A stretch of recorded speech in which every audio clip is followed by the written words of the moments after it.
Hello everyone, कैसे हैं आप लोग। उम्मीद करते हैं आप सब अच्छे होंगे। आज की इस वीडियो में हम पढ़ेंगे क्लास 10th इंग्लिश का फर्स्ट फ्लाइट बुक से एक और पोएम जिसका नाम है फायर एंड आइस। ठीक है, इसके पोएट है रॉबर्ट फ्रॉस्ट। नाम याद कर लीजिए, बहुत ही फेमस नाम है ये पोएट की, पोएम्स की दुनिया में। समझते हैं। सबसे पहले इसका लिटरल मीनिंग समझेंगे, फिर उसके बाद ये क्या क्या डीप मीनिंग निकल सकता है उसको भी समझ लेंगे। लिखा हुआ है कि सम से the world will and in fire, some say in ice. From what I have tasted of desire, I hold with those who favor fire. कुछ समझ में आया आपको? देखिए यहाँ पे पोएट जो है वो दो लोगों का व्यू पॉइंट रख रहे हैं। बोलते हैं कि कुछ लोगों का कहना है ये जो वर्ल्ड है विल एंड, ये वर्ल्ड बर्बाद हो जाएगा, तबाह हो जाएगा फायर का वजह से। ठीक है, लेकिन अब ये फायर का मीनिंग क्या क्या निकलेगा अभी समझेंगे। ठीक है, बस आप इतना समझिए कि कुछ लोगों का कहना है कि ये दुनिया कैसे बर्बाद होगा फायर का वजह से, लेकिन वही कुछ दूसरे लोग भी हैं, वो लोग कहते हैं कि ये वर्ल्ड कैसे बर्बाद होगा, सम से इन आइस, फायर से नहीं आइस से बर्बाद होगा। समझे? तो फायर और आइस दोनों एक दूसरे का ऑपोजिट है। अब ये फायर और आइस क्या रिप्रेजेंट कर रहे हैं अभी समझेंगे। अब पोएट अब अपना व्यू पॉइंट एक्सप्रेस कर रहे हैं कि उनका क्या मानना है। From what I have tested of desire, tested यानी एक्सपीरियंस्ड, ऑफ डिज़ायर मतलब स्ट्रॉन्ग इमोशन। तो पोएट बोलते हैं कि जहाँ तक मेरा एक्सपीरियंस रहा है डिज़ायर के साथ, I hold with those, hold with मतलब अग्री विथ, वेरी इंपॉर्टेंट, इसका मीनिंग पूछते हैं। तो पोएट किसके साथ एग्री कर रहे हैं, इसके साथ कि इसके साथ? तो पोएट एग्री कर रहे हैं with those who favour fire. तो पोएट इन लोग के साथ एग्री कर रहे हैं कि नहीं, ये वर्ल्ड कैसे डिस्ट्रॉय होगा, फायर के साथ ही डिस्ट्रॉय होगा। समझे? मतलब पोएट का जो एक्सपीरियंस रहा है किसके साथ, डिज़ायर के साथ। मतलब ये फायर जो है डिज़ायर को रिप्रेजेंट कर रहा है। समझे? डिज़ायर का मतलब क्या होता है, स्ट्रॉन्ग इमोशन। यहाँ पे अच्छे से डिस्क्राइब कर रखे हैं, ये देखिए। फायर जो है वो सिम्बॉलिकली क्या रिप्रेजेंट कर रहा है वो समझिए। It represents strong passionate emotion, जैसे कि स्ट्रॉन्ग इमोशन, जैसे कि लव हो गया, एम्बिशन हो गया, ग्रीड, रेज। ठीक है, फिर डिज़ायर, फ्यूरी, ये सब वर्ड आप याद करके रखिए। बहुत अच्छा क्वेश्चन बनता है इस सभी वर्ड्स, मिलता जुलता वर्ड से। तो ये सब को हम लोग क्या बोलते हैं, स्ट्रॉन्ग इमोशन से, पैशनेट इमोशन से, जो कि फायर रिप्रेजेंट कर रहा है। ठीक है, और इसी स्ट्रॉन्ग इमोशन का वजह से क्या होता है, वॉर होता है, वायलेंस होता है और सोसाइटल कोलैप्स, वर्ल्ड एंड होता है। समझे यहाँ तक? तो पोएट बोलते हैं कि ये स्ट्रॉन्ग इमोशन ही एक रीज़न है जिससे वर्ल्ड एंड होगा। समझे? अब आगे देखिए। बर्थ यहाँ पे आप पोएट यूज़ कर रहे हैं, लेकिन थोड़ा रुकिए, इतना जल्दी कंक्लूड नहीं करेंगे। If it had to perish twice, अब यहाँ पे पोएट एक हाइपोथेटिकल सिचुएशन खड़ा करते हैं। दुनिया अगर एक बार बर्बाद हो जाए तो दूसरा बार बचेगा क्या? नहीं। लेकिन पोएट बोलते हैं थोड़ा देर के लिए मान लीजिए कि ये वर्ल्ड को दोबारा मौका मिले डिस्ट्रॉय होने का। परिश मतलब डिस्ट्रॉय, डाई। ठीक है, अगर ये वर्ल्ड को दोबारा मौका मिले डिस्ट्रॉय होने का, तो I think I know enough of hate to say that for destruction ice is also great. तो पोएट बोलते हैं कि मुझे ऐसा लगता है कि हम हेट के बारे में भी उतना ही जानते हैं ये कहने के लिए कि डिस्ट्रक्शन के लिए आइस भी बहुत ही बड़ा चीज़ है, महान चीज़ है। एंड वुड सफाइस, और ये भी सफिशिएंट होगा। सफाइस मतलब बी सफिशिएंट, आइस भी इक्वली सफिशिएंट होगा इस वर्ल्ड को एंड करने के लिए। समझे कि नहीं? तो क्या बता सकते हैं ये आइस क्या रिप्रेजेंट कर रहा है?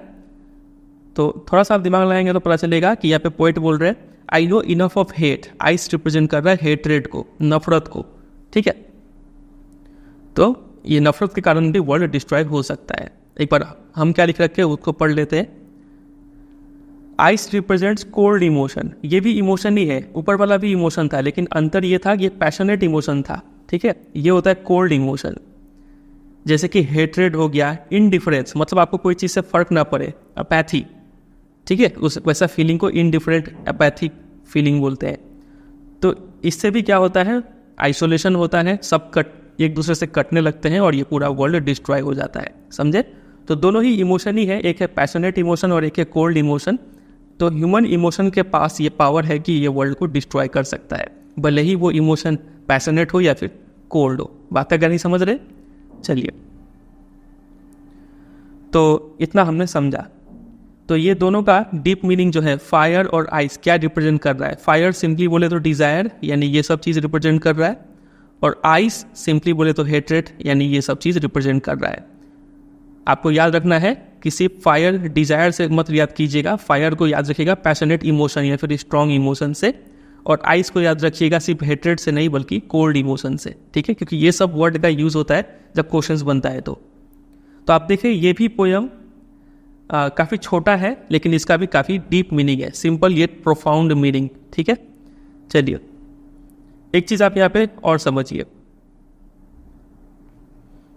एक बार एक क्वेश्चन आता है कि ये जो पोयम है ना, ये पब्लिश हुआ था 1920 में, और इसी के आसपास अगर आप ध्यान दें तो वर्ल्ड वॉर 1 जो है हुआ था। तो एक बार क्वेश्चन पूछा गया था कि क्या ये पोयम वर्ल्ड वॉर 1 से इन्फ्लुएंस्ड है कि नहीं है, तो हाई चांसेस है। वर्ल्ड वॉर 1 जो था वो कब से कब तक हुआ था, 1914 से 18 तक, है कि नहीं। और इस वर्ल्ड वॉर 1 में ग्रेट डिस्ट्रक्शन देखने को मिला था, डिवास्टेशन देखने को मिला था। इसमें देखा गया था कि कैसे ये ह्यूमैनिटी कितना डिस्ट्रक्टिव फोर्स को यूज़ करके वर्ल्ड को बर्बाद करने का क्षमता रखता है कि नहीं। और ये पोएम का कहीं ना कहीं थीम भी वही है कि वर्ल्ड कैसे बर्बाद होगा, ह्यूमन इमोशन के कारण ही। ज़मीन कैप्चर करना है, बहुत सारा रीज़न है, मोस्ट पावरफुल बनना है, इस वजह से ये वर्ल्ड डिस्ट्रॉय होगा। तो कहीं ना कहीं हम बोल सकते हैं कि ये पोएम वर्ल्ड वॉर 1 से इंस्पायर्ड है, समझे, ये बात आप ध्यान में रखें।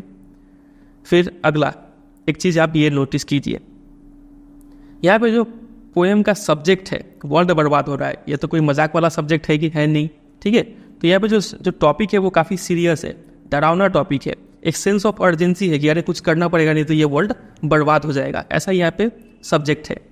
लेकिन जो पोएट का, रॉबर्ट फ्रॉस्ट का जो टोन है लिखने का तरीका, वो टोन से ऐसा लग रहा है कि ये काफ़ी ठंडे दिमाग के आदमी है, काम और डिटैच्ड है।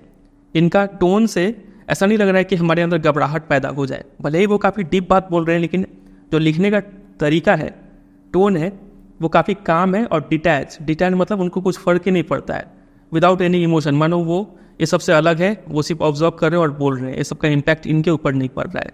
तो ये भी बात काफ़ी ध्यान देने लायक है इस पोएम में, समझे।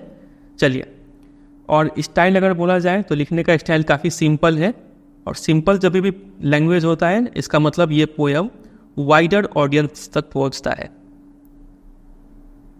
ये सब बात आप ध्यान रखें, ठीक है। ये सब आपको इसलिए बता रहे हैं क्योंकि जब आप इस पोएम का इंपॉर्टेंट क्वेश्चन आंसर प्रिपेयर करेंगे मेरे वेबसाइट से, बहुत बार बता चुके हैं कैसे मिलेगा इंपॉर्टेंट क्वेश्चन आंसर, तो आपको सिंपली गूगल में सर्च कर देना है fire and ice important question answer by CBSE guidance, ठीक है, तो आपको मिल जाएगा। तो आपको ये सब पॉइंट्स देखने को मिलेगा वहाँ पे, ठीक है, इसलिए आपको ये सब बता दे रहे हैं। वाइडर ऑडियंस तक रीच होगा और ये मीनिंग बहुत लोग समझ पाएंगे, इसीलिए सिंपल लैंग्वेज है। कन्वर्सेशनल टोन है, टोन जो बोल सकते हैं वो क्या है, कन्वर्सेशनल, मानो वो बात कर रहे हैं। नहीं तो आप ऐसा पोएम देखेंगे जो इतना टफ लैंग्वेज होता है, लेकिन इसका लैंग्वेज बहुत ही ईजी है, सिंपल लैंग्वेज में काफ़ी डीप मीनिंग बोलते हैं और ये काफ़ी वाइड ऑडियंस तक पहुंचता है, ठीक है। टोन का अगर बात करें तो काम एंड डिटैच्ड है, विदाउट एनी इमोशन, लेकिन सब्जेक्ट काफ़ी सीरियस और ग्रेव है, समझे यहाँ तक। चलिए, मीनिंग हमने समझ लिया, अब बात कर लेते हैं थीम के ऊपर। इस पोएम का थीम क्या है, तो 2 थीम बोल सकते हैं। पहला थीम हो जाएगा डिस्ट्रक्टिव पावर ऑफ इमोशंस, समझ ही गए, ये इमोशन भले ही पैशनेट हो या फिर कोल्ड हो, दोनों ही इमोशन इक्वली कैपेबल है वर्ल्ड को डिस्ट्रॉय करने के लिए। फिर डुअलिटी ऑफ डिस्ट्रक्शन, डुअलिटी मतलब कहीं भी 2 चीज़ का एग्जिस्ट होने को डुअलिटी कहते हैं, ठीक है। तो यहाँ पे 2 तरीके से वर्ल्ड डिस्ट्रॉय हो सकता है, वो यहाँ पे बोला गया है, ठीक है। चलिए बात करते हैं पोएटिक डिवाइसेस पे। सबसे पहला पोएटिक डिवाइस है मेटाफर। यहाँ पे किसको किससे कंपेयर किया गया है, तो यहाँ पे फायर जो है वो क्या सिंबलाइज कर रहा है, डिजायर सिंबलाइज कर रहा है, मतलब इसको इनडायरेक्टली ये बोला गया है, तो पोएटिक डिवाइस मेटाफर। उसी तरीके से आइस को कंपेयर किया गया है हेट्रेड के साथ, पोएटिक डिवाइस मेटाफर, ठीक है। दूसरा पोएटिक डिवाइस है एनाफोरा। एनाफोरा क्या होता है, जब भी 2 लाइन सेम लेटर से बिगिन हो, जैसे कि सम से, तो यहाँ पे पोएटिक डिवाइस होता है एनाफोरा, ठीक है। तीसरा पे आ जाइए, इंजैबमेंट, पहले भी बता चुके हैं, जैसे इस लाइन से इस लाइन पे आ रहे हैं तो यहाँ पे कोई पंचुएशन नहीं है कि नहीं, तो इंजैबमेंट हो गया यहाँ पे। यहाँ से यहाँ क्या इंजैबमेंट होगा, नहीं, क्योंकि पंचुएशन है था यहाँ पे, ठीक है। फिर आ जाइए पर्सोनिफिकेशन पे, तो यहाँ पे बोला क्या है, ये फायर जो है वर्ल्ड को डिस्ट्रॉय कर देगा, एक ह्यूमन लाइक क्वालिटी इसको दिया गया है। आइस डिस्ट्रॉय कर देगा, है तो ये नॉन लिविंग थिंग, लेकिन ह्यूमन लाइक क्वालिटी दिया गया है, तो बोल सकते हैं दोनों को पर्सोनिफाई किया गया है। बस अब आ जाइए राइमिंग स्कीम पे, तो राइमिंग कैसा है, यहाँ पे फायर ए दीजिए, फायर जैसा साउंड और का है, डिजायर यहाँ पे भी ए दीजिए, फायर ए दीजिए, आइस अलग साउंड है, बी दीजिए, आइस ट्वाइस इससे राइम कर रहा है, बी दीजिए, फिर आइस बी क्रिएट सफाइस इससे राइम कर रहा है, तो बी दे दीजिए, और कौन सा बच्चा हेट, इसको अलग साउंड है तो सी दीजिए, हेट ग्रेट इससे राइम कर रहा है तो सी दीजिए, ठीक है। चलिए, तो यहाँ पे लास्ट में वो आइस को काफ़ी ग्रेट बोल रहे हैं, सफाई सफिशेंट है ये भी बोल रहे हैं, तो आइस के लिए लग रहा है पोएट के अंदर क्या है, इम्प्रेसिव टोन है। यहाँ पे पोएट काफ़ी इम्प्रेस्ड है आइस से। इसके ऊपर भी एक बार क्वेश्चन आ चुका है बोर्ड एग्जाम में। चलिए, तो इतना आपको बता दिए, इतना आप दिमाग में रखिए और क्वेश्चन आंसर एक बार प्रिपेयर कर लीजिए, और इससे पर सब कुछ भी ऐसा नहीं आएगा जो आप नहीं कर पाए, समझे। चलिए एंड करते हैं। उम्मीद करते हैं आपको ये वीडियो पसंद आया होगा। पसंद आए तो 3 काम कर दीजिए, एक लाइक कर दीजिए, फ्रेंड के साथ शेयर कीजिए, कमेंट करके भी आप बता सकते हैं कैसा लगा, और अगर आप चैनल पर नए हैं तो इसको सब्सक्राइब जरूर करें और बेल आइकन जरूर दबा दें। और चैनल पर और भी वीडियोज़ है, आप उनको देखिए, उनसे भी आपको हेल्प मिलेगा। चलिए एंड करते हैं, मिलते हैं बहुत जल्द किसी और वीडियो में, तब तक के लिए bye bye and take care.